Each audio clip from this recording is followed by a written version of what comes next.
दोस्तों, मैं Naresh RM competition class में आपका फिर से स्वागत करता हूं। तो जैसा आप सभी को पता है कि हम लोग पढ़ रहे हैं एसटी यादव। 60 सवाल हो चुके हैं, 61वां सवाल करना है। लेकिन सवाल स्टार्ट करने से पहले आपसे एक छोटी सी रिक्वेस्ट है कि आप अपना जो प्यार और स्नेह और विश्वास मुझ पर दर्शा रहे हैं वह दर्शाए रखिएगा, वह बनाए रखिएगा।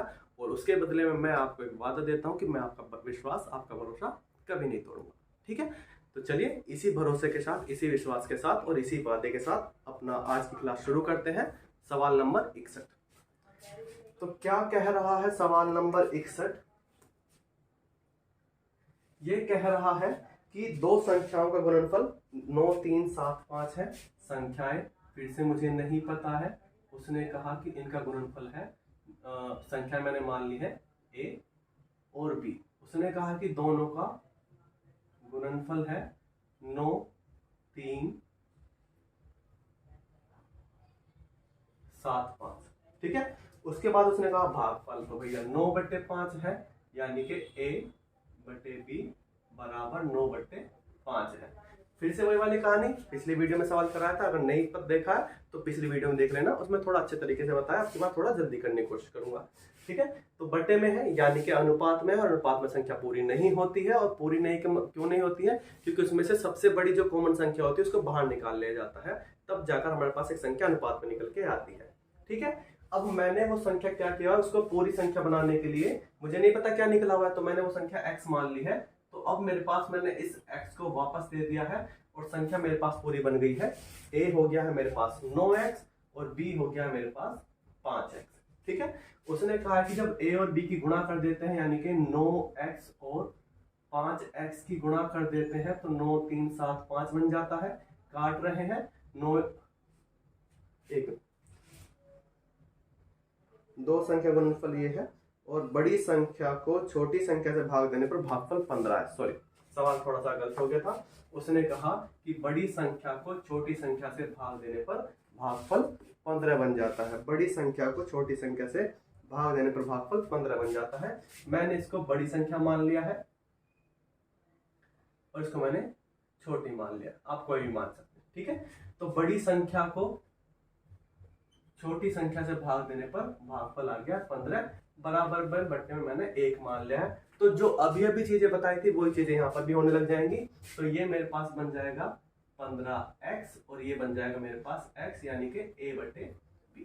तो a मेरे पास हो गया 15x, b मेरे पास हो गया खाली x। उसने कहा गुणा कर दो a और b की, यानी कि 15x गुणा x इज इक्वल टू 9, 3, 7, 5, 15 6 90, 15 दूनी 30, 15 पंजे 75। x square is equal to 625, यानी कि 25 का स्क्वायर, ये खत्म हुआ तो x बराबर मेरे पास आ गया है 25। ठीक है, उसने क्या कहा है? उसने कहा है कि संख्याओं का योग बता दीजिए, यानी कि a और b। ठीक है ना, तो a है क्या है हमारे पास 15x, यानी कि 15 गुना 25, यानी कि 15 पंजे 75, 37 हो गया यहाँ पर। और b है मेरे पास खाली x, यानी कि 1 गुना 25, यानी कि 25। योग कहा है 400, इसका आंसर आ गया है। ठीक है, अगला सवाल देखते हैं।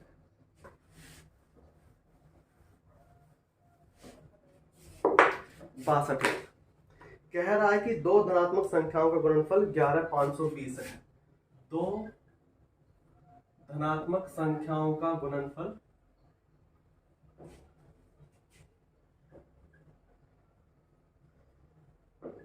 11,520 है। उसके बाद कहने लगा कि उनका भागफल तो 9/5 है, यानी कि a/b। तो 9/5 कह दो। मैंने कहा कि 9x/5x कह देते हैं। ठीक है, उसने कहा गुणनफल है, तो चलिए गुणनफल कर देते हैं। 9x गुना 5x 11520 हो गया है। 5 दूनी 10, 5 तिया 15, 5 चौक 20, 9 दूनी 18, 5 0, 9 पंजे 45, 9 6 54। x स्क्वायर हो गया है, यहाँ पर 256 लिखा हुआ है, जो 16 का स्क्वायर होता है, इससे ये खत्म हो गया। और x बराबर मेरे पास बन गया है 16। उसने क्या कहा है? उसने कहा है दोनों का अंतर बता दो। दोनों का अंतर कितना है? a यानी कि 9x, यानी कि 9 गुना 16 इज इक्वल टू 144। b है मेरे पास 5x यानी कि 5 गुना 16 यानी कि 80, 4 का 4, 14 में 60 गए 6 इसका आंसर। ठीक है, चूंकि तुमको बता रहा हूं इसलिए थोड़ा टाइम लग रहा है, वरना इतना टाइम का मुश्किल से 10 सेकंड का सवाल है। ठीक है, कोई शॉर्ट ट्रिक नहीं है, कोई कुछ नहीं है, 10 सेकंड का सवाल है, आराम से करो, मजे से करो। अगला सवाल देखो, 63 कह रहा है यदि दो संख्याओं में से बड़ी संख्या को, फिर से वही वाली कहानी आ गई, 63 की अगर बात कर रहे हैं, संख्याएं हैं मेरे पास a और b।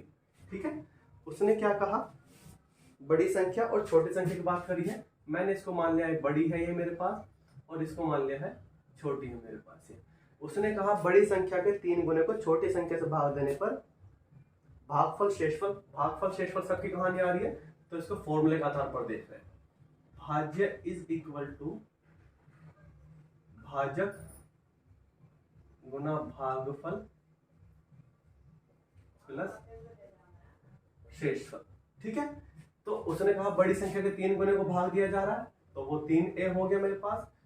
ठीक है ना, बड़ी संख्या के 3 गुने को भाग दिया जा रहा है छोटी संख्या से, छोटी संख्या मेरे पास b है, तो भागफल मेरे पास निकल के आ रहा है 6 और शेषफल भी 6, यानी कि कुछ इस तरह की चीजें बन रही हैं। 6a plus 6, 3a is equal to 6a plus 6। मैंने क्या किया है, यहां से 6 बाहर निकाल दिया है, a प्लस 6 बचा, a प्लस 1 बचा मेरे पास यहाँ पर, 3 दूनी 6, तो a इज इक्वल टू हो गया 2a प्लस 1। ये पहली समीकरण बन के आ गई है। ठीक है, अगली बात करते हैं। उसने कहा कि छोटी संख्या के 5 गुना को बड़ी संख्या से भाग दे दो, छोटी संख्या का 5 गुना, यानी कि अब की बार ये भाज्य बन गया मेरे पास, इससे भाग दिया जा रहा है, भाजक ये बन गया, भागफल 2 शेषफल 3 आता है, भागफल मेरे पास आ गया है 2 और शेषफल मेरे पास आ गया है 3। तो अब मेरे पास ये चीजें बन के आ गई। मुझे जब a दिखा तो मुझे पता लगा कि a का मान तो मेरे पास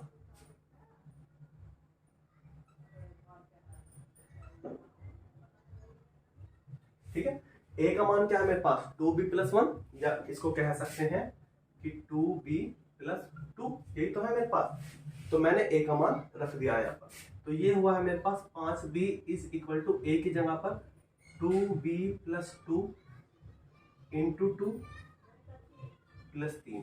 ठीक है, इस a की जगह पर 2b प्लस 2 ये रहा, गुणा ये रहा, 2 ये रहा, प्लस 3 ये रहा। ठीक है, तो 5b इज इक्वल टू 2 दूनी 4b प्लस 2 दूनी 4 प्लस 3, b इधर आ जाएगा मेरे पास, तो b बराबर 7 आ गया मेरे पास। जैसे ही b बराबर 7 आया, मैंने उठाकर किसी में मान रख दो, चाहे इसमें मान रख दो, चाहे इसमें मान रख दो, चाहे इसमें मान रख दो, कहीं भी मान रखो, मुझे a का मान निकालना है, तो b का मान निकालने के लिए मैंने इसमें मान रख दिया, तो a is equal to 2, 7 plus 1, 7 रे काट दूनी 16, तो a बराबर मेरे पास आ गया है 16। उसने क्या कहा है हमसे, बड़ी संख्या पूछी है, छोटी संख्या 7 होगी, बड़ी संख्या 16 होगी। उम्मीद है सवाल समझ में आया होगा। एक बार इसको आराम से देख लो, ध्यान से देख लो, फिर अगला सवाल देखते हैं।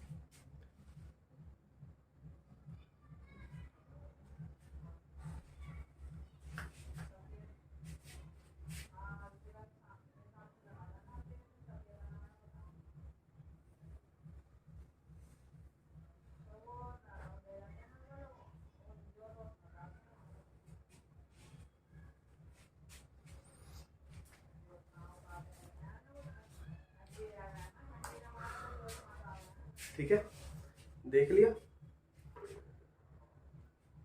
फिर से एक बार देख लो। चलो, दो संख्याएं हैं, बड़ी छोटी, मैंने a बड़ी मान ली, b छोटी मान ली, तुम चाहे b को बड़ी मान लो, a को छोटी मान लो, बात देखिए।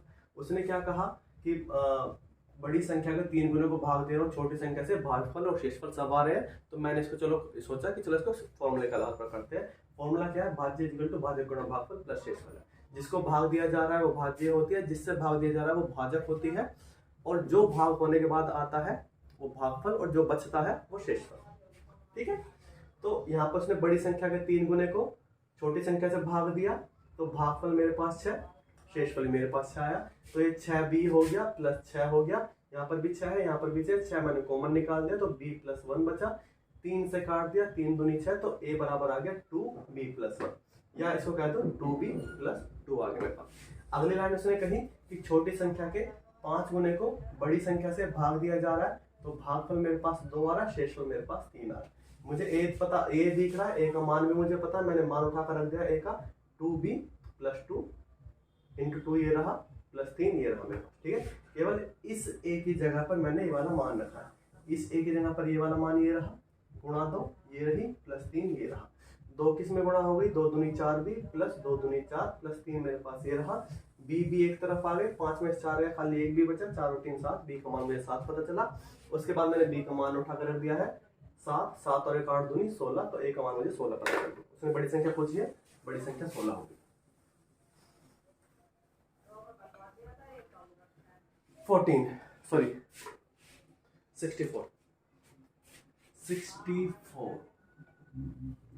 सवाल को एक बार ध्यान से देखो। इस तरह का सवाल अभी पिछला जो यूपी पुलिस का पेपर हुआ था उसमें आया था, ठीक है, और बहुत से बच्चों ने गलत भी किया था जिनको पता नहीं था। और मैं अब कोशिश करूंगा और उम्मीद करूंगा कि आप इस सवाल को गलत करके नहीं आएंगे। उसने कहा कि 2 अंकों वाली किसी संख्या की पुनरावृत्ति करने से एक 4 अंकों की संख्या बन जाती है जो हमेशा किससे घटेगी।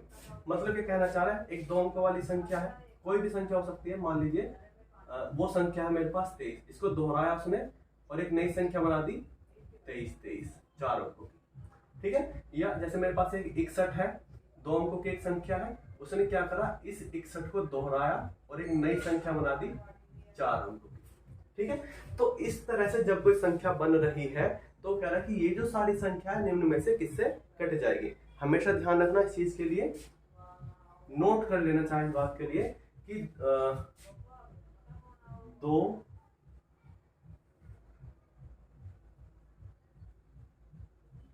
अंकों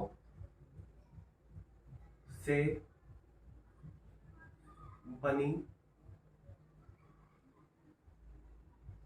2 अंकों से बनी संख्या को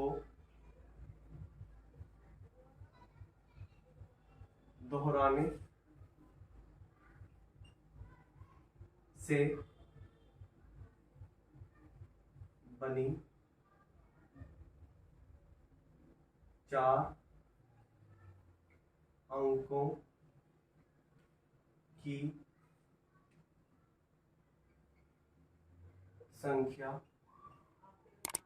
सदैव 101 से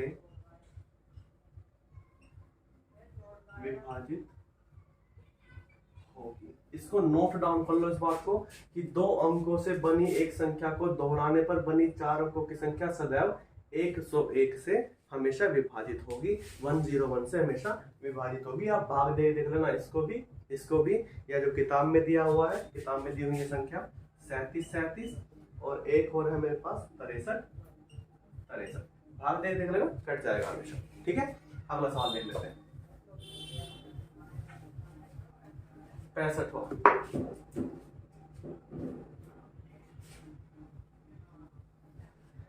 अब की बार फिर से क्या सवाल आया है, 3 अंकों की संख्या को दोहराकर, फिर से वही चीज आ गई, 3 अंकों की संख्या को दोहराने है, यानी कि मेरे पास मान लीजिए 3 अंकों की संख्या है 1 2 3, इसको उसने दोहराया और एक बार और लिख दिया।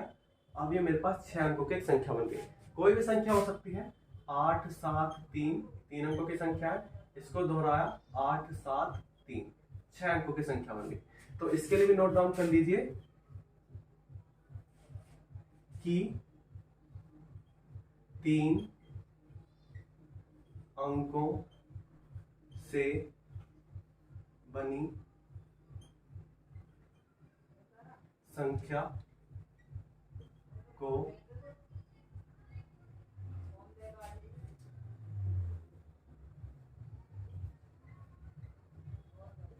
दोहराने से बनी 6 अंकों की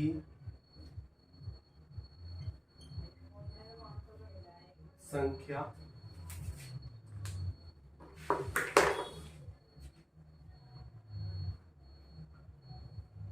बताया 1001 से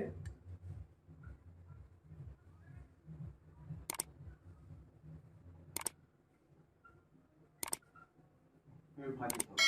ठीक है, तो 2 अंकों से बनी 4 अंकों की संख्या,